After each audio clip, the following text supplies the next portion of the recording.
Hello everybody, Andy here from Glass Half Dead, the #1 channel on YouTube ever. That's a fact, objective facts, and that's what you're here for. Objective facts and statements about Kill Team specifically from me, Andy, as I just said. Okay, so I'm doing an unbox. This just turned up at my door.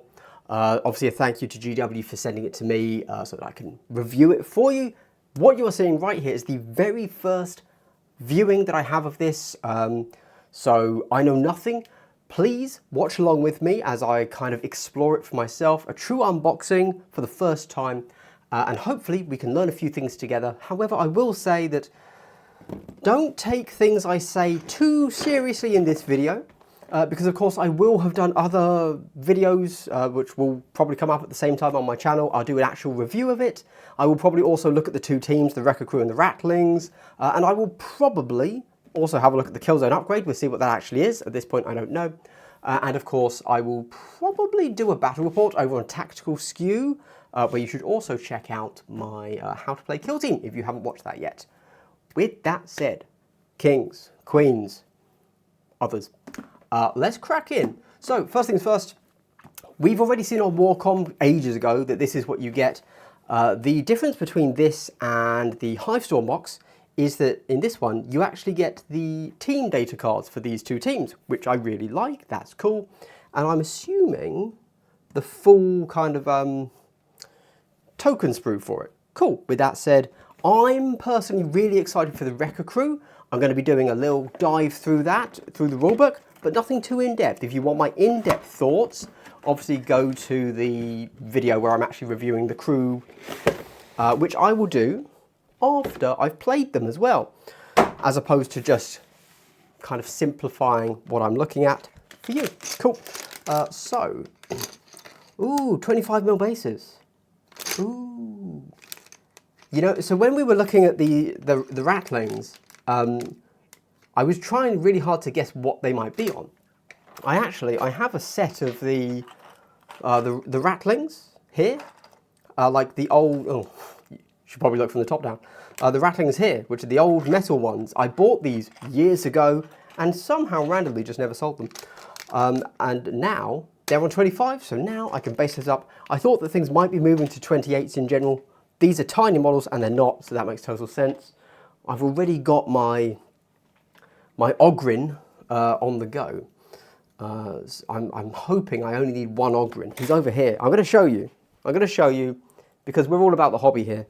Obviously he's not painted yet, right? So this is the bad boy himself. Why am I doing a non-Ogryn model? I just think he's cool and I don't want to do more hobby than I have to. And we're about to find out what that hobby's going to be. But if I'm proxying kind of a Bullgrin for an Ogryn already, then hey, let's use a model I think is cool outside of G-dubs. That's a model you can't get again now, so that's cool. Right, let's take a look at the terrain first, because that's here. And let's grab this out too, because that's there. Ooh. Now I know some people are going to care about this. I don't, because I don't do hobby.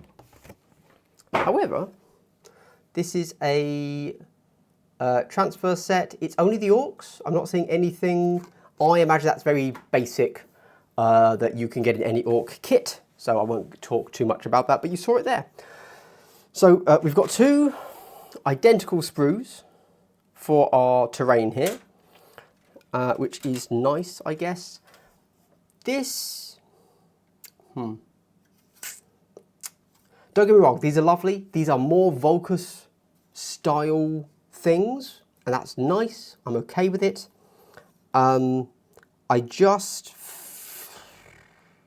It's cool, it's fine, cool, fine, cool, fine, cool, fine. No real complaints about it. I really like Volkus, I think it's great. I just feel like that is a little bit of a nothing, maybe is the word. I feel it doesn't add anything. Volkus was so good and big and cool, and that's kind of like, but we shall see. And the question, of course, also has to be, does it work on its own merit, as opposed to just an additional narrative thing for Volkus? Don't know. Anyway, these are the Ratlings, the old ratty boys. Everything's really small and tiny. I hear that's a good thing from women. Yeah, cool, fine. I don't have much to say about this. It's a sprue. Until I put these bad boys together, I don't really know what's up, right? There's our little pug, half a pug. Love it. Big fan. At this point in time, I'm not super excited for that team. And I think, and I'm going to say this because we're about to look through the rulebook, right? I think that potentially they will be a completely broken team in the sense of they will not work, because I think they're going to be too small to see over any terrain on Volcus at least, which means they just functionally will not work. I would hope that the GW team realise that might be a concern. Bloody love Orks, mate. Oh, you know I'm going to paint these guys blue and yellow. Love it. Love it. I love the hate. I love the hate. I love the diversive nature that my Orks, because I don't like the colour green, bring out in people. It's very fun for me. Oh, look at those faces, guys. That's good stuff right there. Love a high detailed orc face. Or, of course, my Orks will be blue because they're trolls. It's headcanon, don't worry about it. Oh, yeah. I'm looking forward to these guys. Looking forward to these guys, that's for sure. Anyway, I was saying something, but I forgot. There you go. Oh, so I would hope that for the Ratlings, we might see something, and I think this will be an easy fix for them if the fear of they literally can't see anything is correct. And that is that, you know how the Night Lords have, like, if you are within 1 inch of cover, you get obscuring, whatever. So I think that they could do with something, but it's if you are within 1 inch of cover, you are in cover.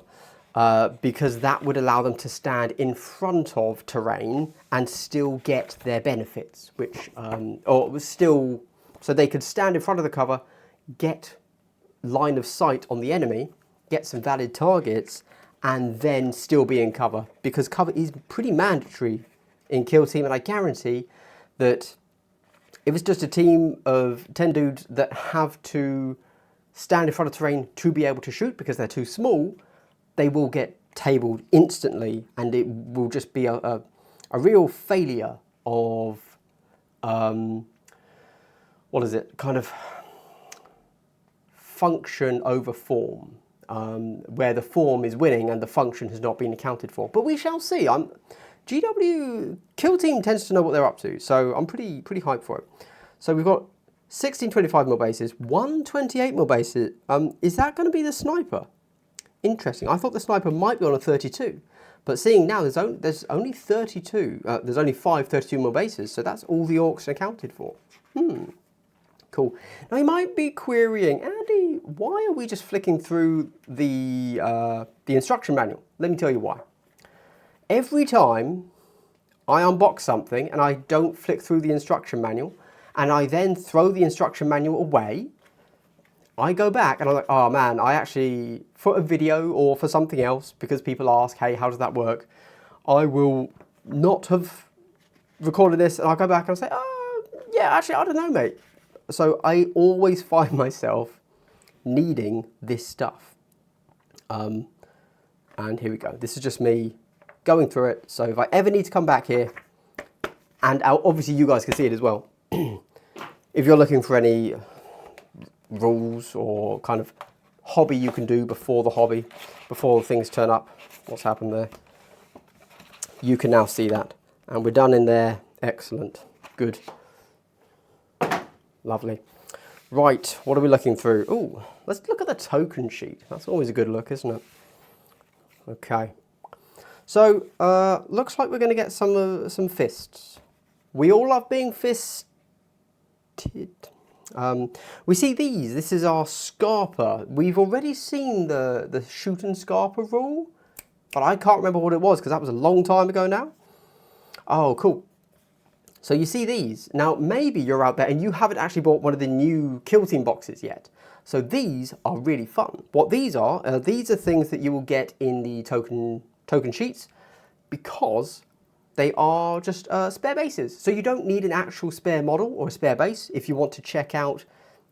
I have a 25mm model, based model, and I want to see if I can actually fit there, and I want to check to see what my kind of targeting lines are going to look like from that perspective and how far you might have to be up to be able to shoot me. Well, now you just got a 25mm token. Amazing. So you just put that down instead of moving the model, because of course in Kill Team, movement is super important and where your model is placed is very, very important. So that is there, that's awesome. We've got these, we've got 1s and we've got 2s. What are these gonna mean? I literally have no idea, but I'm pretty hyped for it. We're going to get some stick grenades. Those, I don't know what those are. Those are obviously just injury tokens. And we've got a bunch of cool stuff. This is fun. Oh, and of course, for the Orks, they have loads of +1 APLs because that's their special ability. +1 APL. Lovely jubbly. Okay, I will take a quick look at the cards just so we see what's in there in case it's your first time seeing a card deck, but I'm not actually going to look through the rules of the card deck. Again, if you want to have all of the rules gone through, go and check out videos that I'm pretty certain I will have done about the rules for the team. So you get a bunch of data cards, which are mostly single-sided at least. Don't forget, if you're wondering, if it's your first time here, the 32, or the number in the bottom corner, it's a 40, a 32, a 28, or a 25, is the base size for that model. There you go. Hey, these are going to be in the app. Probably, if I had to guess, next Wednesday is normally when they do it. There we go. So, this is cool. We get our boss knob, 2 bomb squigs, 5 operatives selected from below. Other than bomb squig, breaker boy fighter, and tank buster gunner, your kill team can only include each operative above once. So the gunner, you can take multiples. The fighter, you can take more. So a demolisher, a crusher, and a rocketeer are your 3 picks. Now the rocketeer, it seems we're going to need to choose between a pulse rocket or a rocket rack. Love a good rack. So obviously that's the option there. We get 1, 2, faction rules. Ooh. I'll read these later, sorry. We then get the 4 faction equipment, and we get some strat ploys, and we get some firefight ploys. I see just a scratch. I see you just a scratch. Outrageous. We then get a guide for what all of these marker tokens are. Those are Wrecka points, it turns out. How about that? Engine oil token, drill rocket pulse point token. I'm just going to say it, guys. And then you get all of the universal equipment. Cool. I'm looking forward to these guys. I'm really excited. They are security and seek and destroy. Okay. Cool. Fine. Put those to the side. I'm not going to look through these ones. They are there. They will be essentially the same, obviously in the sense of that's what you get in there. You will get your data cards, etc. Right. Let's crack on with me going through this. Lovely jubbly. So what do we get? Brutal and Cunning dossier. With thanks to the Inquisition, Cassican and Gretchen Revolutionary Committee for their additional playtesting services. Wonder who those people are. Right, contents. Undermuzzle, Wrecka Krews, Ratlings. So we've got 29 pages-ish. We've got 25 pages of fluff. You love to see it. Excellent. We then get 25 of rules, and we get some missions. So we've got Wrecka Krews and Ratlings. Let's do it, shall we? Again, I'm just going to flick through this very quickly. We'll skip all of that, obviously. Ooh, we got a little bit about the cultures. Love some orc fluff. I'm a big fan of orcs in general, despite the fact I never paint them as orcs. Not the point, not the point. Thank you. So we get 1, 2, 3, 4, 5. It's nice to always see them in different schemes. Some people connect heavily to kind of like the default scheme, of which these were painted as goths on the box art. But then that turns a lot of people off. Whereas others are like, oh, as soon as you see like the Bad Moon scheme, you're all in. You're balls deep. Ratlings, they're looking a bit dull to me, if I'm honest. I'm quite excited to see some alternative schemes for the Ratlings. I guess these are the alternative schemes down here. They are not speaking to me. I'm going to keep going. Oh, a Stash Master. I like that name. Don't know why. Hard Bits. I was going to make a joke about the word hard. Not the point. Doesn't matter. Right. Okay, here's our chaps. Here's our boys. Yeah, because they're boys. Right. We've already seen this, of course. Lovely jubbly. I suspect this is going to be a case of we have to decide Basically, this team, I suspect, is in 40k, for which, of course, almost all of our boxes are dual purpose for kill team and 40k. You might ask, why can you take as many fighters and gunners as you want? That's going to be because in 40k, the whole team will be just fighters and gunners. So for the 40k exclusive players that are super, super into their WYSIWYG, cringe, but whatever, they will not build a Demolisher and a Crusher, perhaps, and you want as many fighters and gunners as possible. Cool. We ignore that. I guarantee you, I don't know the rules, but I'm guaranteeing it. We are going to build a Demolisher, a Fighter, a Crusher, a Gunner, a Rocketeer. Oh, that's the whole team. That's the whole list. Go and watch my faction review for what you're building. There you go. In general, though, we will build one of each of the ones that are exclusives, which are the Demolisher and the Crusher, and then we'll figure out the rest. There you go. Cool. Right, Wrecka Rampage. Let's read, because the faction rules, if you can only take away one rule from each of these, you want to know the basic stat line and the faction rules. That kind of defines the team. Let's have a look. So, whenever a friendly operative is shooting, fighting, or retaliating in the roll attack dice step, for each attack dice result of 6 you retain, you gain 1 Wrecka point. Right, so roll a crit, you get a Wrecka point. Nice. You can spend up to 3 of your Wrecka points. For each point you spend this way, retain 1 of your fails as a normal success instead of discarding it. And that is when you shoot, fight, or retaliate. Okay, so interesting. So they're just pretty simple.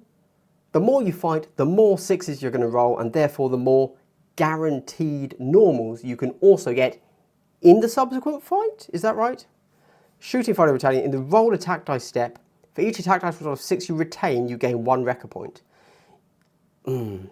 So this is definitely going to take a little bit of thinking.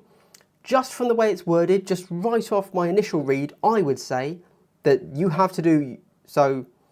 Whenever a friendly operative is shooting, fighting, retaliating in the roll attack dice step, you retain any 6s, you gain a Wrecka point.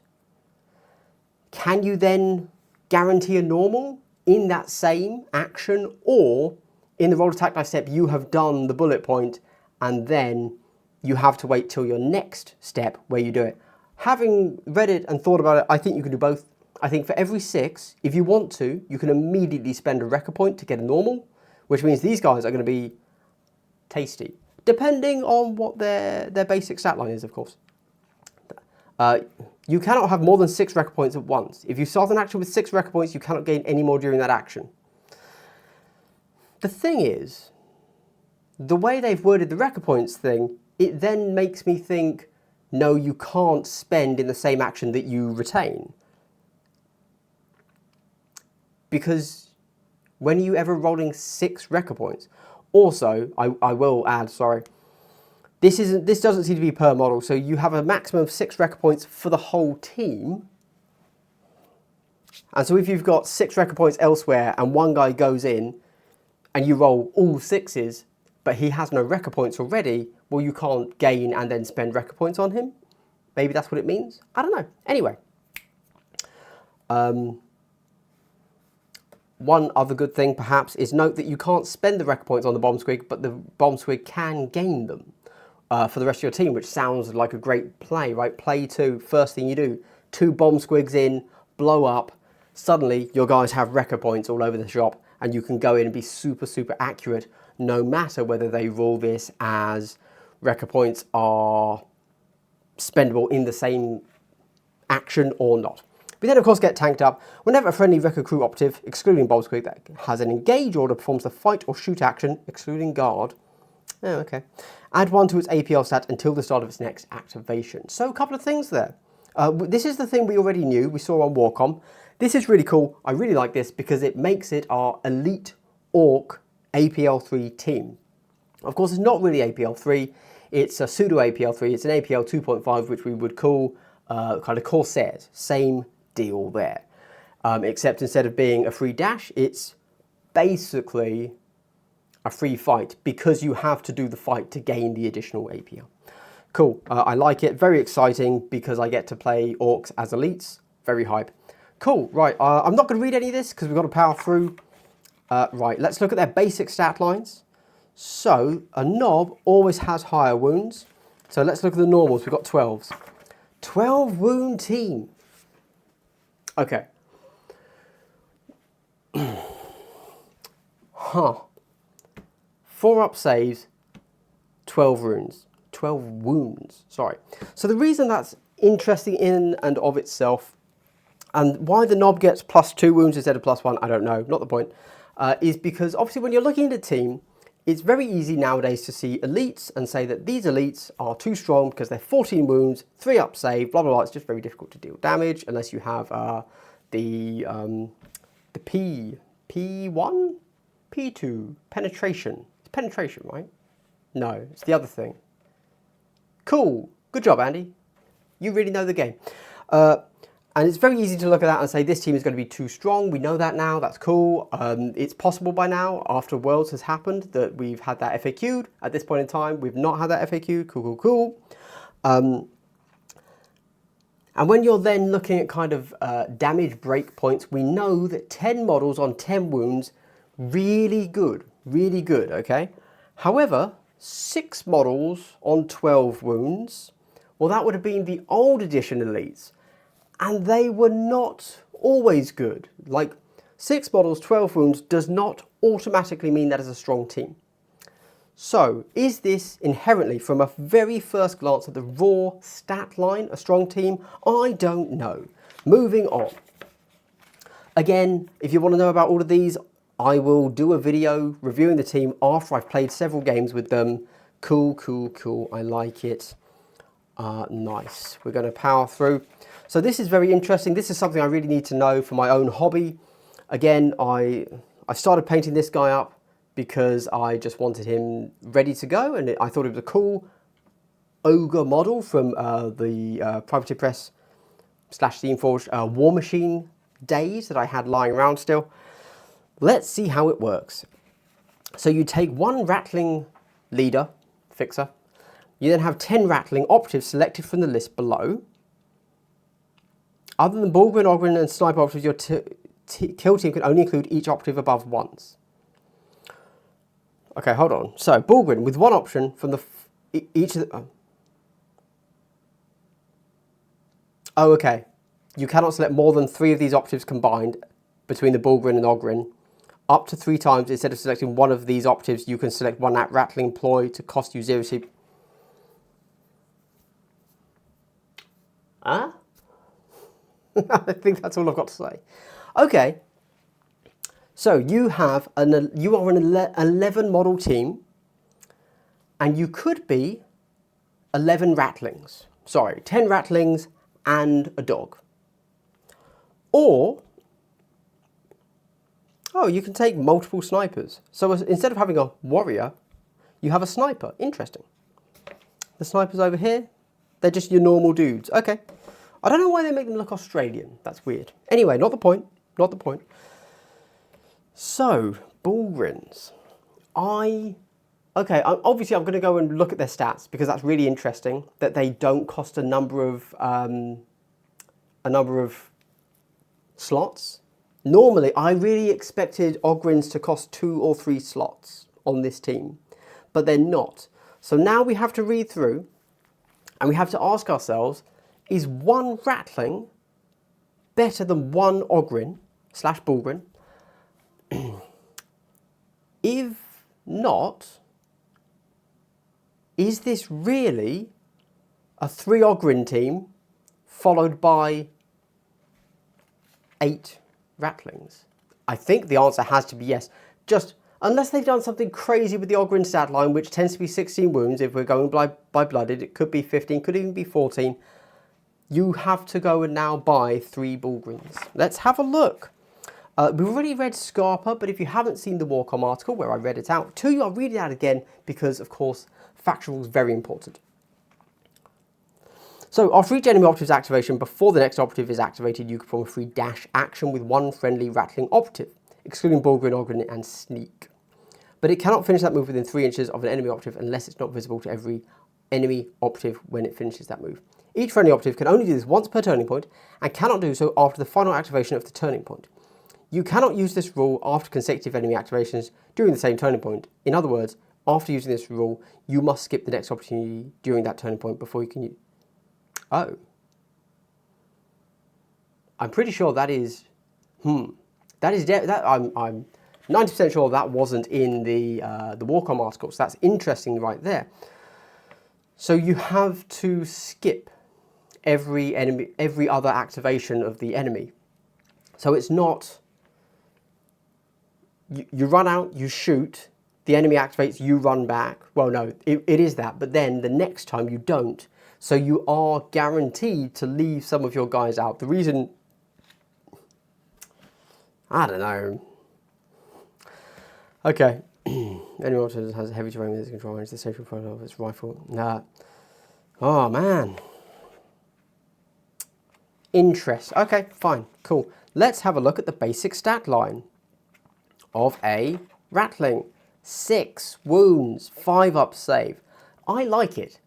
If I'm honest, I like it. This is kind of what you expect. I have to assume that they are going to be very, very strong in ranged and kind of suck balleronis in melee because they are obviously dying in 2 hits, even to a guardsman, which is outrageous, basically. Oh, what's this? Oh, you can slingshot. That's nice. I'll read that one day. Let's look at the Bullgrins. So, Bullgrin, Ogrin, you're getting 16 wounds, 4 up save, 5 up save.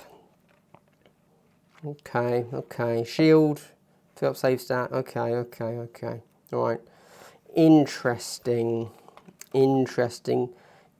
So, slow-witted, you suck at doing anything on the points. That makes sense. Bayonet charge. D3 plus 1 when you charge. Probably, sure. Brute. Selecting a valid target if the software has a conceal on it, cannot use light terrain. Okay, so they're kind of like the Gellerpox guys in that regard. Except, unlike the Gellerpox, the rest of your team is super good at ranged, I guess? What are we looking at here? So, stage 3, 4, 2 ups, 4-2, devastating 4, heavy, piercing 1, severe. It's pretty acceptable, although, you know, it's heavy, which means, of course, that you can't move at all, not a reposition or a dash. So, if you're doing that, you're hitting, but not. Very interesting. Mines you select from universal equipment inflict 2d3 plus 3 damage instead. That sounds pretty tasty. I like that. Dang. Maybe this means that you're like almost auto-taking the mines because you're doing a potential 9 damage. Very tasty. An average of, wait for it, 7 damage. It's pretty good. Yeah, let's keep going. Let's see what the basic shot is, the sniper. So you're 4 dice hitting on 3s, 3, 4. You're a bolter if you're moving. If you're stood still, you're 4 dice hitting on 2s, 3, 3, devastating 3, heavy. So of course that means you haven't moved.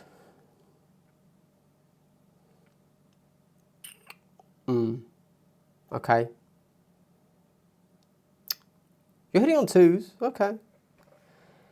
So just right off the bat, I'm kind of assuming here that every time, you need to set your guys up on the back line knowing that they will get 1 shot before they are killed in return. That's how this team is going to have to play. Just from the first look, right? Okay. Interesting. Yeah. Interesting. Oh. Okay.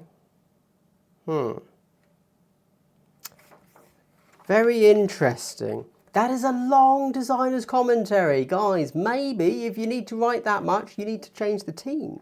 Not that I'm against a good old-fashioned long designer's commentary. We all like it long, we know that. But none of the other designers' commentary... Wait, was the Ogrin one? I mean, the Orks, sorry? It looked normal size. Yeah, 1 page. These guys gonna be tricksy. Or shitsy. Who knows? Probably the second. Cool. So there you go. To clarify, you need to go and buy 3 Ogryns. No, not 3 Ogryns, 3 Ogryn kits. Because you're going to need all 3. Because we don't know which of those is good. You need 9 Ogryns. Cool. Again, please do go and check my my actual reviews of these teams, because I will have actually looked at the rules properly and tell you what you actually need to buy. It will be 3 of those teams, but that's only 1 box, not 3 boxes. Cool. So, the upgrade set, the Compound Siege. So what are these bad boys? Closed breach point, open breach point. Oh, okay, right, that's nice. So we, much like on the Into the Dark set where you were able to blow up walls, it looks like they've used the same technology for this. That's cool. So you can have breach points. Oh, and some of them are just doors as well. Move podders must be attached. The whole stockade is heavy terrain. Okay, yep. When the stockade's breach point is open, the removable part of the stockade must be removed. Its breach point is accessible, insignificant, and exposed. Okay, heavy. Bunker. Outside, inside, thank you. Fire step. Vantage, insignificant, and exposed. So the same as the things. Thank you. Strongholds. A bunker terrain feature is heavy terrain. While an operative on the inside of a bunker that's within its control range, it can perform the guard action. Oh. Strongholds don't give you that, do they? Interesting. Okay. But you can only interrupt the enemy operative when they're on the what you do, blah, blah, blah. Cool. If small gaps accidentally develop between the bunkers and stockades or the strongholds they should be connected to, treat these gaps as blocking terrain. What a weird way to phrase that. It's good that they've put it there, but... Okay, cool, fine, I'm going to keep going. So, fortified position, I'm not going to read that. Opening a stockade. Oh, wait. No. We have to get a thing, right? They're gonna, what? They're going to give us a map. They can't not give us a map. Volker's Compound Mission Pack. This is a PvP, player versus player, and PvE, player versus environment mission pack for thematic and narrative gameplay. Cool. Game sequence. Yep. Again, I might go into that in another video. Mission map key. Yep. Nice. Yep. Cool. Bunker. So we see it's just going to be a few lines, some lines. Nice. And we see here how it connects. If you have never seen this terrain before, this little connector piece exists. That's an actual thing. There you go. It will never fit this well for you. There you go. You're welcome. And then, yep, sure enough, we get these. So, oh, interesting. Oh, we get, are these fully new MPO rules? Ruses? What the hell are ruses? Oh, okay. Each behavior will specify order they have when active. Again, I've opened it for y'all. I've spread it wide. I've busted open, if you will. You may read this. I have a video to end, so I cannot read this for you, unfortunately. Anyways, have a quick look at these two mission maps. Interesting. So I see what they're doing here, right? I see what they're doing. They want to take the terrain that you have, the Volker's terrain, obviously, and just create a big indoor environment, and that's pretty cool. The intent is that you jump in, you start fighting it out almost like it's a mini Into the Dark inside your map. I like it. It's cool. Thumbs up. Minor note here. This is a 1-inch gap. No base is under an inch, and so therefore no base can fit through there. Just throwing that out there. You might think, what about my 25mm bases? Well, oh wait, yeah, they can fit through. Sorry, an inch is 25.4. Technically, you have 0.4 of a mil. I was thinking of the other way around for a second.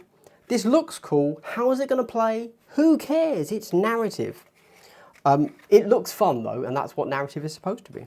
Very exciting. We then get this. It looks just right from the start like they have updated. Maybe not the behaviors; those look the same, and the threat principles. but they have other things because of ruses. Ruses are new. I don't know what these are. This section provides a selection of optional rules that can be used at a player's discretion. Both players could select one to add further variety. One player could say, okay, cool, fine. Right. So ruses have nothing to do with MPOs. They are just an additional layer of rules that you can add to your game if you wish, if you're playing a fun narrative thing. That's cool, I like that. So the MPOs are identical. Ruses are a separate rule system. Lovely. Boom. Very cool. I'm done. Thank you for watching. This has been interesting. Again, go and check my other videos on this channel. I will do a review of Brutal and Cunning as a box set. I will also do focusing on both it as a product and kind of the rules that you get with it and the terrain, etc., all kind of combined together. I will also do a battle report over on Tactical Skew, my other channel, where I actually put effort into my videos, unlike Glass Half Dead, obviously, as you can tell, am I right? And I will also do some faction rundowns for these two teams after I've gone and played a few games with them, so I can be a little bit more informed for you. Thank you very much for watching, everybody. I'm right in the middle of baking a cheesecake, so I've got to go get that out of the oven. Right, thank you for watching. Goodbye.